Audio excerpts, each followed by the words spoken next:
Suffering, pen,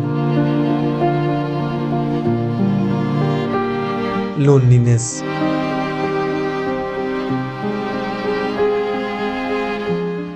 ये कुछ ऐसी परिस्थितियां हैं जिसे हम सभी अपने डेली लाइफ में फील तो करते ही हैं, मगर यही चीजें हमारे एनिमेज में और भी ज्यादा एक्सट्रीम हो जाती है, जहां हम सफरिंग के उस लेवल को देखते हैं जिसे शायद ही हम कभी अपने रियल लाइफ में फेस भी कर पाए।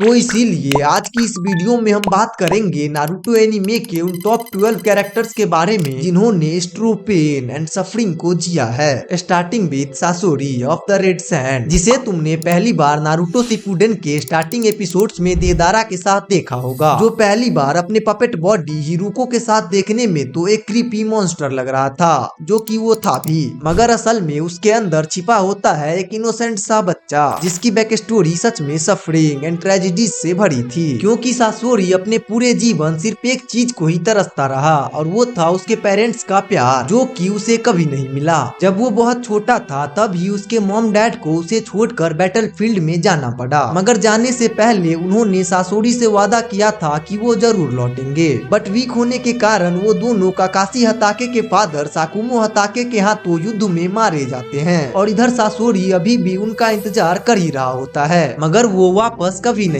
आते, जिसके बाद से सासोरी अपने ग्रैनी चियो के साथ रहने लगता है। बट फिर भी उसे हमेशा अपने पेरेंट्स की कमी महसूस ही होती थी, जिसे दूर करने के लिए उसने अपने मॉम डैड के पपेट्स बना के उनसे वो प्यार पाना चाहा, मगर कुछ दिनों बाद उसे ये रियलाइज हो गया कि ये पपेट्स कभी भी उसके पेरेंट्स की कमी पूरी नहीं कर सकते, क्योंकि इनमें वो फीलिंग्स ही नहीं थी, वो प्यार ही नहीं था जो उसके मॉम डैड उसे दिया करते थे। और ऐसे ही धीरे धीरे सासोरी अपने ही लोनलीनेस में कहीं गुम हो जाता है, और सासोरी को कुछ समय के लिए ही सही मगर अपने मॉम डैड का प्यार एक बार मिला तो था, और उसे उनकी मेमोरीज भी याद तो थी। बट इसके बाद जो कैरेक्टर है वो तो बचपन में ही अपने मॉम डैड का शकल तक भूल गया, काबूटो याकुशी। वेल, काबूटो तो तुम सभी को अच्छे से याद ही होगा, जिसे चुनिन एग्जाम के दौरान सीरीज में इंट्रोड्यूस तो as a senior and friendly ninja के रूप में किया गया था, बट एंड में इसने जो एडो टेंसेई जैसे फॉरबिडन जुत्सु का यूज करके तबाही मचाई थी, उसी से पता चलता है कि ये कितना ब्रोकन कैरेक्टर था, जिसकी बैक स्टोरी भी full of pain and suffering से भरी थी। जब 4th ग्रेड निंजा वॉर के टाइम काबूटो की fight reincarnated Itachi and Sasuke से होती है, तब वो खुद अपनी बैक स्टोरी बताता है और हमें पता चलता है कि काबूटो हमेशा से ही अपनी रियल आइडेंटिटी ढूंढ रहा था, क्योंकि काबूटो जिस जगह रहता था वो जगह उसके बचपन में ही एक बैटल के दौरान डिस्ट्रॉय हो जाती है, और उसी बीच उसके सर पे एक हैवी इंजरी भी हो जाती है, जिसके कारण वो अपनी मेमोरी खो देता है। उसके बाद से उसे ना तो अपने पेरेंट्स के बारे में कुछ पता होता है और ना ही अपने घर या क्लैन के बारे में उसे कुछ याद होता है, यहाँ तक कि वो अपना नाम तक भूल जाता है। और तब नोनो याकुशी, जो कि एक जोनिन थी और हिडन लीफ विलेज का ऑर्फेनेज चलाती थी, वो काबूटो को अडॉप्ट कर लेती हैं, और धीरे धीरे काबूटो भी उस ऑर्फेनेज में बाकी बच्चों के साथ खुश रहने लगा था। बट तभी उस ऑर्फेनेज में दानजो अपने गार्ड्स एंड ओरोचिमारू के साथ आता है, और वो काबूटो को इतनी छोटी सी एज में स्पाई बनने के लिए फोर्स करता है, एंड साथ ही वो नोनो याकुशी को धमकी भी देता है कि अगर उसने दानजो की बात नहीं मानी तो वो ऑर्फेनेज की फंडिंग रोक देगा। और इधर ये सारी बात काबूटो भी सुन लेता है, तो वो उस ऑर्फेनेज को बचाने के लिए दानजो और ओरोचिमारू के साथ चला जाता है, जिसके बाद वो हिडन लीफ विलेज के जासूस के तौर पर कई सालों तक अलग अलग विलेज में जासूसी करता है। लेकिन एक बार जब वो स्टोन विलेज में एक मिशन पे था तो एक स्टोन शिनोबी उसे पकड़ लेता है और उस पे अटैक कर देता है, मगर समहाउ काबूटो बच जाता है और वो उस स्टोन शिनोबी को ही मार देता है। बट जब वो पास जाके देखता है तो वो स्टोन शिनोबी उसी की एडॉप्टेड मदर नोनो याकुशी थी, जिसके बाद से ये काबूटो की जिंदगी का सबसे बड़ा ट्रॉमा बन जाता है।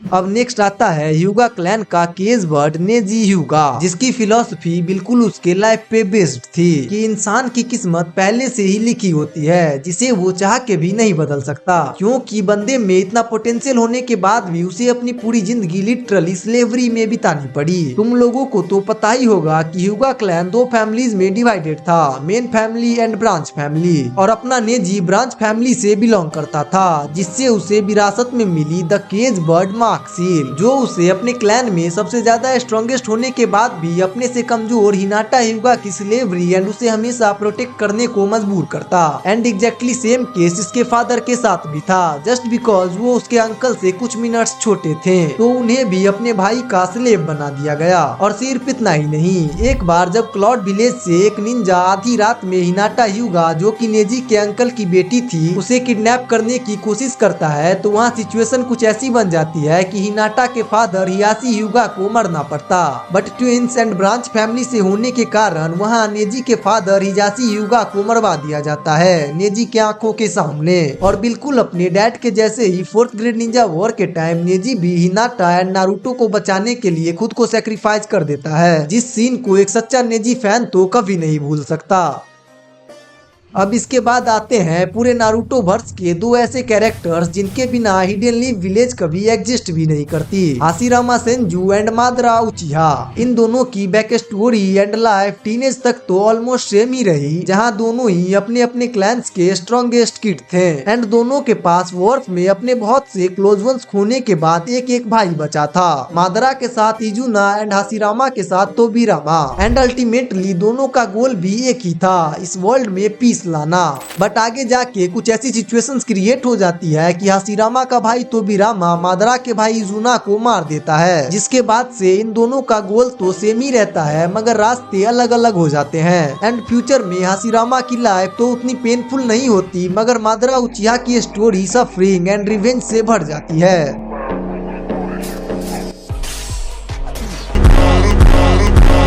और अब आती है अकात्सुकी ग्रुप की the only second last broken character जिसकी लाइफ इतनी ट्रेजेडी से भरी थी कि तुमने बेयरली ही उसके फेस पे कभी स्माइल भी देखी होगी। The broken angel Connon. Connon एक ऐसी जगह हिडन रेन विलेज में रहती थी जो हमेशा ही वॉर से घिरी रहती थी, जहाँ हर दिन कई लोग ऐसे ही मारे जाते थे। और एक दिन ऐसे ही कोनान के मॉम डैड भी सेकेंड ग्रेट निंजा वॉर के टाइम मारे जाते हैं, जिसके बाद से वो अनाथ हो जाती है क्योंकि उसके पेरेंट्स के अलावा उसका कोई नहीं था। तब उसे उसके ही जैसे दो और बच्चे याहिको एंड नागाटो मिलते हैं जो उसे खाने को देते हैं। फिर तीनों एक दूसरे का सहारा बन के साथ साथ रहने लगते हैं। और ऐसे ही कुछ टाइम बीतने के बाद तीनों ने साथ मिलकर दुनिया में पीस लाने के लिए एक ऑर्गेनाइजेशन अकात्सुकी ग्रुप बनाई, जिसका सिंपल सा मोटो था कि वो लोग बिना किसी वायलेशन के दुनिया में वॉर्स को रोक कर पीस लाएंगे।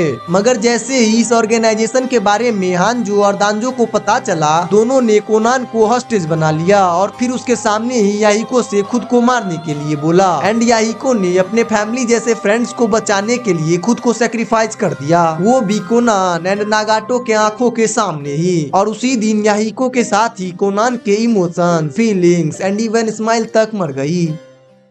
और हम यहाँ स्माइल मरने की बात कर ही रहे हैं तो हम गारा ऑफ द सैंड को कैसे भूल सकते हैं, जिसके फेस पे उसके बचपन से ही कभी स्माइल आई ही नहीं, क्योंकि सब लोग उसे उसके जन्म से ही एक बच्चा नहीं बल्कि एक मॉन्स्टर मानते थे, जिसके सर पे कांजी मींस लव लिखा रहने के बाद भी कभी उसे प्यार मिला ही नहीं। गारा द सन ऑफ 4th काजे कागे का जन्म हिडन सैंड विलेज के सुनागाकुरे गाँव में हुआ था और उसके जन्म के वक्त ही उसके डैड रासा ने उसे अपने विलेज के लिए एक इनविंसिबल वेपन बनाने के लिए उसके अंदर वन टेल्ड बीस्ट सुकाकू को सील कर दिया, जिसके कारण ही उसके मॉम की डेथ भी वही हो जाती है। और गारा अपने मॉम को कभी देख भी नहीं पाया, पर उसकी मॉम के लास्ट वर्ड्स ये थे कि I will always protect you my son, जो गारा के लिए कर्स एंड ब्लेसिंग एक साथ ही थी। और इसके साथ सिर्फ इतना ही नहीं हुआ, लोग इसे शुरू से ही मॉन्स्टर तो बुलाते ही थे, मगर जब इसके डैड रासा को ये पता चला कि गारा धीरे धीरे अनकंट्रोलेबल होते जा रहा है, तब उसने गारा को, जब वो मात्र 6 साल का ही था,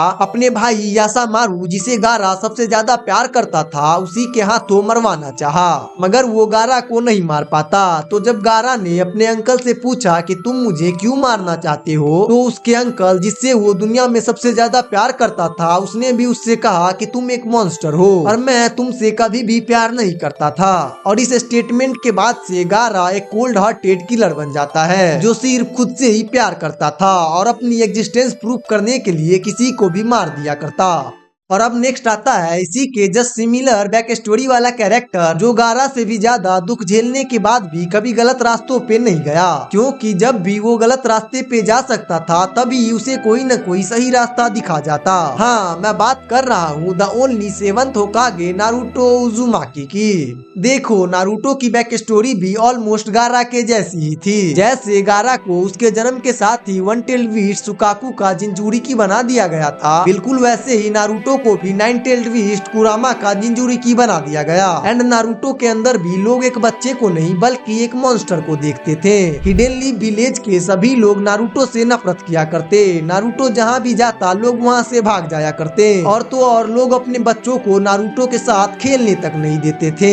अब क्योंकि नारुतो उजुमाकी ही नारुतो सीरीज का मेन कैरेक्टर है तो हम सभी उसके पूरी लाइफ के बारे में तो जानते ही हैं। और वैसे भी अगर मैं नारुतो के सफरिंग एंड पेन को डिटेल में बताने लगूं तो इस पे एक अलग ही वीडियो बन सकती है। तुम्हें चाहिए तो तुम नीचे कमेंट में लिख देना, अगर इस पे सफिशिएंट लाइक्स आए तो मैं नारुतो के ऊपर एक प्रॉपर डॉक्यूमेंट्री वीडियो ही बना दूंगा। और अब आता है नारुतो एनीमे का एक ऐसा कैरेक्टर जो वैसे तो हमेशा मुस्कुराता ही रहता, बात बात पे मस्ती किया करता, मगर यही एकमात्र ऐसा बंदा था जो पूरे वर्ल्ड में फैले पेन एंड सफरिंग को गहराई से समझता था। एंड आई बेट यू कि तुमने भी इसे स्टार्टिंग के एपिसोड्स में देख के कभी ये नहीं सोचा होगा कि इसकी डेथ पे तुम रो रहे होगे। हाँ, मैं बात कर रहा हूँ द ओनली लेजेंडरी सानी पविसे जिराया सेंसे की, जिसकी लाइफ तो ऊपर ऊपर से देखने में काफी हैप्पी एंड जॉयफुल लगती है। बंदा अकेला है, हमेशा मुस्कुराता रहता है, अच्छी अच्छी नॉवेल्स लिखता है और तो और डीप रिसर्चेस भी करता है। मगर जब तुम इसके कैरेक्टर को डीपली एनालाइज करोगे तब तुम्हें पता चलेगा कि इसकी लाइफ कितनी हार्ड थी।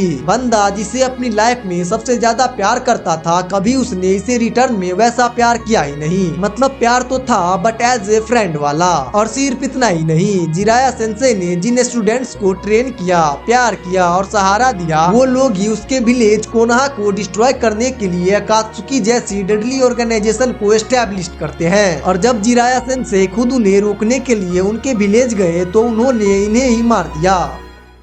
अब तुम्हें लग रहा होगा कि वो स्टूडेंट कैसा था जिन्होंने इतने अच्छे सेंसेई को मार दिया, लेकिन उससे पहले तुम उसके साइड की स्टोरी भी जान लो, तब जाके तुम कुछ डिसाइड करना, क्योंकि वो स्टूडेंट था नागाटो उजुमाकी। देखो, नागाटो भी हिडेन रेन विलेज से ही बिलोंग करता था और उसकी भी बैक स्टोरी बिल्कुल कोनान के जैसी ही थी। इसके भी mom dad second great Ninja war के टाइम दो विलेजेस के युद्ध के बीच में ऐसे ही मारे जाते हैं, जिसके कारण उसे ऐसे ही भूखे प्यासे इधर से उधर भटकना पड़ता है। और भटकते भटकते वो एक घर में खाना मांगने जाती है, मगर उस घर में खाना होने के बावजूद भी वो लोग कोनान को खाने के लिए नहीं देते और उसे वहाँ से भगा देते हैं। तो कोनान वहाँ से जाने लगती है और वो रास्ते में भूख के मारे बेहोश होकर गिर जाती है। और ये भी भटकते भटकते याहिको एंड कोनान से मिलता है। और उसी सेकेंड ग्रेट निंजा वॉर के बीच ये तीनों जिराया सेंसे से मिलते हैं, जिन्होंने इन्हें सहारा और जीने का मकसद दिया। और तब जाके इन लोगों ने अकात्सुकी ग्रुप बनाई थी, जिसके थ्रू ये लोग इन वॉर्स को बिना किसी वायलेशन के रोकना चाहते थे, ताकि आगे से कोई ऐसे ही अनाथ ना हो जाए और किसी को बिना किसी मतलब के मरना न पड़े और अल्टीमेटली इस वर्ल्ड में पीस आ जाए। और इसके आगे तो हमें पता ही है कि दांजो ने कैसे कोनान को हॉस्टेज बना के याहिको को नागाटो एंड कोनान के सामने ही मरने को मजबूर किया। और अपने सबसे क्लोज वन को ऐसे अपने आंखों के सामने मरते देख नागाटो समझ गया कि इस वर्ल्ड में बिना किसी वायलेशन के कभी पीस आ ही नहीं सकती, जिसके तुरंत बाद ही उसका रिनेगान अवेक हो गया और उसने वहाँ सब कुछ डिस्ट्रॉय कर दिया। और फिर नागाटो ने अपने रिनेगान के पावर्स को उसके फुल पोटेंशियल पे यूज करके खुद को सिक्स पाथ ऑफ पेन में ट्रांसफॉर्म कर लिया। मतलब उस दिन दांजो के हाथों से सिर्फ याहिको नहीं मरा, बल्कि नागाटो भी वही मर गया और वही जन्म हुआ एक अनडिफीटेबल अकात्सुकी मेंबर पेन का, जिसने आगे जाके कोनोहा का क्या हाल किया था ये तो हम सभी को याद ही होगा। और अब आता है इस लिस्ट का third last saddest character Obito उचिहा, जिसके बारे में तो पूरी दुनिया को ऑलरेडी पता ही है कि इसकी लाइफ कितनी ट्रेजेडी से भरी थी। जिस लड़की को इसने बचपन से चाहा उसे उसके फ्रेंड ने उसके आंखों के सामने ही मार दिया। और अगर मैं इसके लाइफ को कुछ सिंपल वर्ड्स में बताऊं तो ओबितो भी बिल्कुल अपने नारुतो के जैसा ही था, वही सपने, वही दर्द और वही अकेलापन। डिफरेंस बस इतना सा था कि Naruto met Jiraiya and Obito met Madara, क्योंकि हम सबको पता है कि अगर ओबीतो कभी मादरा से मिलता ही नहीं तो वो रिन के मरने के बाद भी काकाशी के साथ खुशी खुशी विलेज में होकागे बन के रह सकता था। उसमें इतनी पोटेंशियल थी, मगर वो कहते हैं ना कि डेस्टिनी पहले से ही डिसाइडेड होती है, तो वही ओबीतो के साथ भी हुआ। अब सेकंड लास्ट पे है the man who sacrifices himself, इताची उचिहा।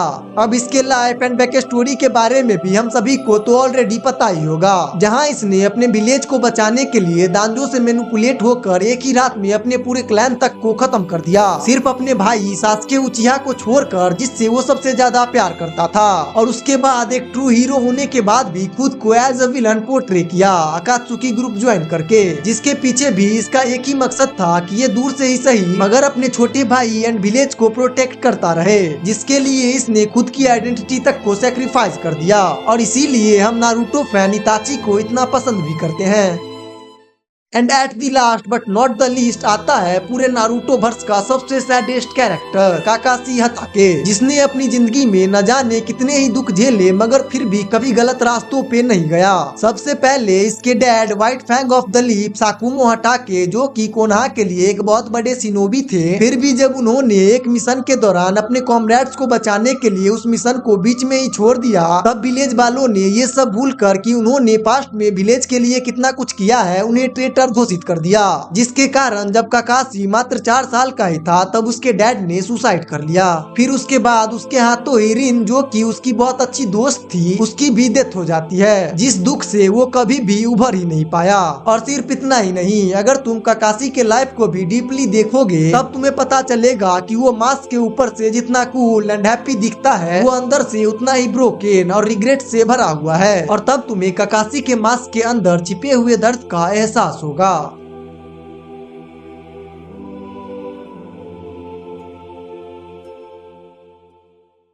So yo otakus, that's it for this video. मैंने इस वीडियो में किसी के भी पेन एंड सफरिंग को 1 to 12 के स्केल पे रैंक नहीं किया है। मैंने 1 से 12 तक ऐसे ही रैंडमली बताया है। तो तुम एक काम करो, नीचे कमेंट सेक्शन में सारे कैरेक्टर्स को सफरिंग के बेसिस पे रैंक करो। और ये वीडियो कैसी लगी कमेंट में बता देना। और हाँ, चैनल को सब्सक्राइब तो कर ही लेना।